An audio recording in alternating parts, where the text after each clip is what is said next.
হরে কৃষ্ণ। তো আমি আজকে এই মাতাজিদের পেয়ে গেছি, এনার খুব অ্যাক্টিভিটি আছে, ভগবান কৃষ্ণ এনার মঙ্গল করুক, পরিবারের ওপর কৃপা বর্ষিত করুক।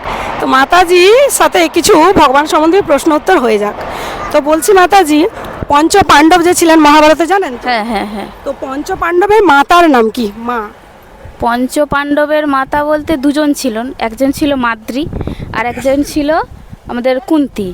একদম সঠিক উত্তর দিয়েছেন, খুব সুন্দর উত্তর দিয়েছেন মাতাজি। নকুল আর সহদেব ছিল মাদ্রীর, আর কুন্তী ছিল হচ্ছে যুধিষ্ঠির, ভীম আর অর্জুন।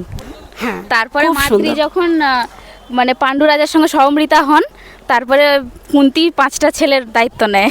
দেখেছেন মাতাজি কত সুন্দর উত্তর দিচ্ছেন। তাহলে বলুন যে এই যে আমাদের মধ্যে সনাতন ধর্ম যে কতটাই শ্রেষ্ঠ, তো এই যে অনেকেই বলতে চায় না, উত্তর দিতে চায় না, সনাতন সম্বন্ধে বিরক্তি হয়, তো এই মাতাজিকে আমার প্রণাম।